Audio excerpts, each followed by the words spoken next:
ልናይ፣ ሁለት ታሪኩን ልንረዳ፣ ሶስተኛ ለእናንተ የቤት ስራ ልንሰጥ፣ አራተኛ ለዓለም ሕዝብ በሙሉ ያየነውን በመረጃነት አስረድተን የሚቀጥለው ዓመት ቢያንስ እስከ 500 አውቶቡስ እዚህ ቦታ እንዲመጣ እስከ 2 ሚሊዮን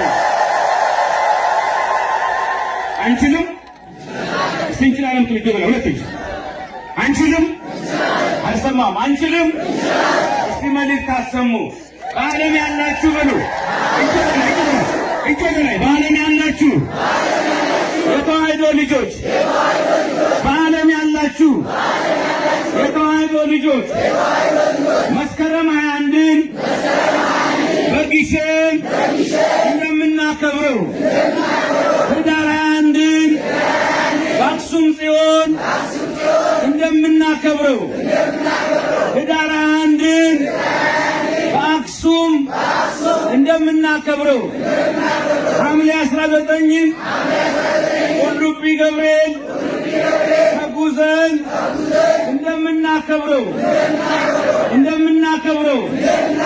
ታኅሳስ 24ን ደብረ ሊባኖስ አቡነ ተክለ ሃይማኖትን እንደምናከብረው ግንቦት አንድን ደግሞ በአማራ ሳይንት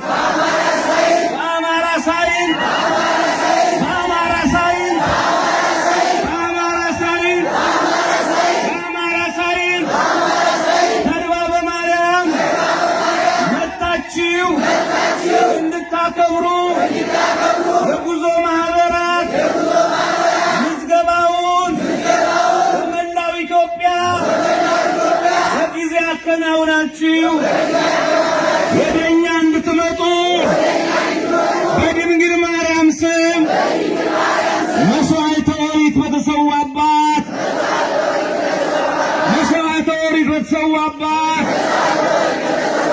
እምዬ ምኒልክ ቅጥሯን በቀጠሯት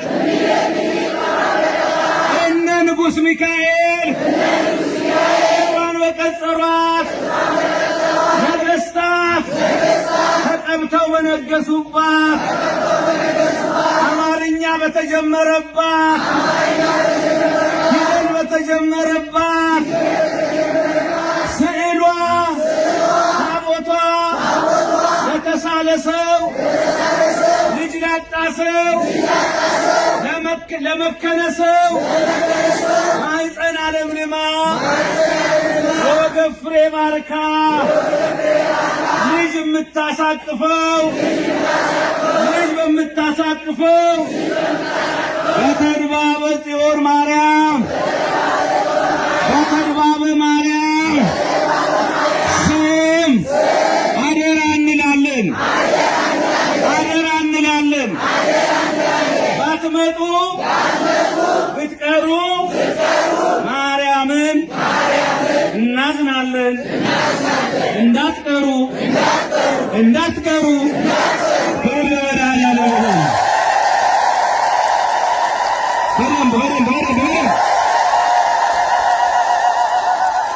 አንዱ ስራችን ይሄ ነው። ለዓለም ሕዝብ ጥሪ አስተላልፈናል። ከአሁን በኋላ ግንቦት አንድ ነው? ልደቷ የሚከበረው የት ነው? ማርያም ተድባበ ማርያም ስሟ ራሱ ሲያምር እናቶቻችን ምጥ ሲይዛቸው አዋላጅ ዛሬ ዶክተር ሐኪም አምቡላንስ ነው። ሐኪም ቤት ሄዶ በምላጭ ይወለዳል፣ ልጁ ምላጭ ይሆናል። ድሮ ግን እናቶቻችን ምንድን ነው የሚሉት? ከዛ ማርያም መጣ ስፔሻሊስት ዶክተሩና ታዋልድና ልጅ ታሳቅፋቸዋለች። ከዛ ጎረቤት ይመጣና ምን ይላል? እንኳን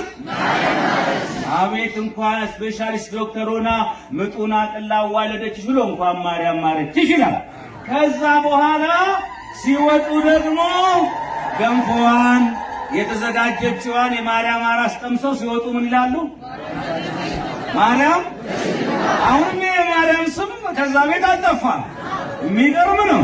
ከዛ ማርያም በሽልም ታውጣሽ፣ ምጡን ታበርታሽ፣ ወገብሽን ታጠንክረው፣ ለሌላ ልጅ ታዘጋጅሽ፣ ሌላ ፍሬ ብለው የተወለደውን ታሳድግ ብለው ይወጣሉ። ሕፃኑ በ40ና በ80 ቀን ሴት ከሆነች በ80 ወንድ ከሆነ በ40 ይመጣና ኃይለ ማርያም፣ ገብረ ማርያም፣ እህተ ማርያም፣ ወልደ ማርያም ተብለው ስም ከዛ ያ ሕፃን ከፍ እያለ ሲሄድ ሰፈር ውስጥ ዕቃ ሲጫወት ጭቃ ሲያቦኩ ቤት ይሰራሉ። ከዛ ምን ይላሉ? ማርያም የማርያምዬ አታፍርሽብኝ ይላሉ። የሰሩትን ኮንዶሚኒየም ለልማት ፈለጋቸው እንደነሳ ማርያምዬ አታፍርሽብኝ ይልና ለማርያም አደራ ይሰጣል። ለገደፏቸው ከዛ በኋላ እነዛ ሕፃናት እየተናገሩ ሰው አላምንህ ቢላቸው ውሸት ነው ቢላቸው ምን ይላሉ? ማርያምን ይላሉ። ይታመናሉ አይታመኑ? ከፍ እያሉ ሲሄዱ እማዬ ከዛ እናቶቻችን ምን ያደርጋሉ? እናቶቻችን ጽዋው ላይ ጽዋ ይዘው ማነህ ባለ ሳምንት ያስጠምድ በ18 እኔ ነኝ የምትል የማርያም ወዳጅ፣ ማነህ ባለ 2 እኔ ነኝ የምትል የማርያም ወዳጅ፣ ማነህ ባለ 3 ማነህ ባለ 4 ባለ 5 ቤት ከናፍሳት ብቅልክና ብቅል ጌሾን ኮትኩት ለሙሴ ገልገሙሴ ጀባታላበት ጠላ በቀጠለበት ቆሎ ባረረበት ዳቦ በሳሳበት ማሩኝ ይላል ባለቤት ሲል ዳቦም አልሳሳ ቆሎም አላረረ ጠላውም አልቀጠነ ምህረናል ስለ ማርያም ስሟን ጠርተና እንዴት አንምርም ባይጣፍጥም ጣፍጣል ስሟ ስለጠራ ይላል። ልክ እንደዛ እንዳሉ ወዲያውኑ ምን ይሆናል? ያንን ጽዋ ባይዘው ወደ ቤት ይገባሉ። ሞሰቡ በቆሎ ቆሎ በሞሰቡ ውስጥ ይቀመጣል። መጎናጸፊያውን ተጎናጽፎ ስዕለ ማርያም አለ፣ ሻማ ይበራል፣ ዳቦም ህብስቱ አለ። ሕፃኑማ እየራበኝ ሲል ማርያም ትስጥ ይባላል። ማርያም ሂጄ ልለምናት ይልና ስዕሏ ፊት ሲቆም ሞሰቡ ተከፍቶ ዳቦና ቆሎ ይሰጠዋል። ማን ሰጠኝ ይላል? ማን ሰጠኝ ይላል? እንዲህ እያለ ያደገውን ልጅ የማርያምን ፍቅር ከልቡ ልታወጡ ትችላላችሁ? ትችላላችሁ? አንጻት። ስለዚህ በሕፃናት በኩል ማርያም ማርያም እያለ ባደገው ትውልድ በኩል በማርያም አትምጣብኝ ይላችኋል። በሊቃውንት አባቶቻችን በኩል ስትመጡ ደግሞ እንደ ዛሬ ዩኒቨርሲቲ ገብተው ቁርስ፣ ምሳ፣ እራት ካፌ ተሰልፈው ሳሙናው ምናምኑ ተሰጥቷቸው አስቤዛ ተሰፍሮላቸው አይደለም። በበጀት የእነሱ በጀታቸው ማናት? ከእናት አባት ቤት ተለይተው አቆፋዳቸውን ይዘው ደበሏቸውን ለብሰው በእንተ ስማ ለማርያም እያሉ ውሻ ሲጮህ ስሟ ሲጠራ ተጠምቶ ያጠጣችው በወርቅ ዋንጫ በወርቅ ጫማ እሷ ስለሆነች ስሟ ሲጠራ ውሻውም ድምፁ ቀነስ ይላል። እመቤቲቱ ከቤት ትወጣና ኮቾሮውን አቆፋዳው ውስጥ ታረግለታለች። ስሟን እየጠራ በሷ ስም ተምሮ በ30-40 ዓመት ይማርና በመንፈሳዊ ዩኒቨርሲቲ እዚህ የምታያቸው ሊቃውንት እንዳሉ እኮ ፕሮፌሰሮች ናቸው። ስለዚህ ያንን ዕውቀት ታጨበጭባችሁ ወይ ያንን ዕውቀት ስለያዙ በስሟ ለዚህ ክብር የቱሪስት መስህብ የሆኑት የጠመጠሙት ካባ የደረቡት ስሟን ጠርተው ስለሆነ ከውሻ ታግለው በማርያም በኩል ከመጣችሁባቸው ስነ ስርዓት አርፈ ቁጭ በል ቀይ መስመር እንዳታልፍ ብሎ በማርያም አንደራደርም ይላሉ።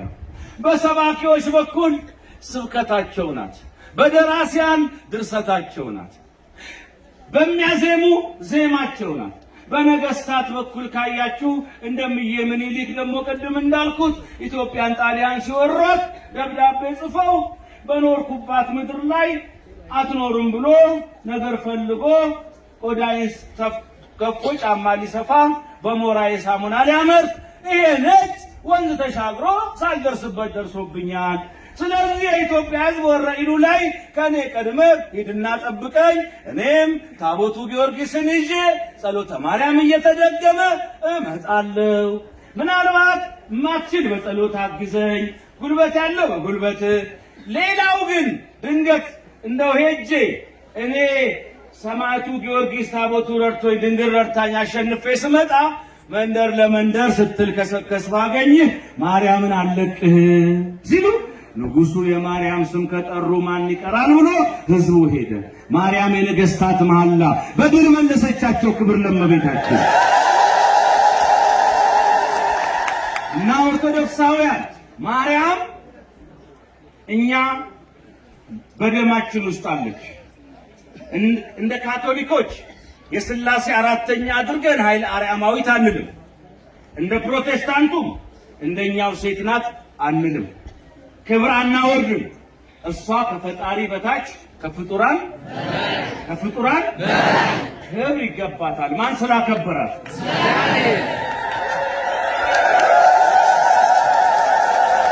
ድንግል ማርያምን ብታከብራት የምጨምርላት ክብር የለም። ማን ስላከበራት? እግዚአብሔር ያከበረው ሰው ክብሩ ሙሉ ነው። ከሰው ክብር አይፈልግም። በማዕረግ ያልጠሩኝ፣ በስሜ ያልጠሩኝ፣ እንደና ቀጥቅጥላ ረጅም ስም አድርገው አልጠሩኝ አይልም። ለምን? የእግዚአብሔር ክብር ሙሉ ስለሆነ የሰዎች ክብር ያንስበታል።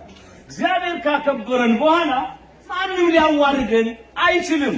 መሬቷን ጥርግ አድርገን ቁጭ ስንል ሰዎችን እቅፍ አድርገን ስንስም ምንም አይመስልንም።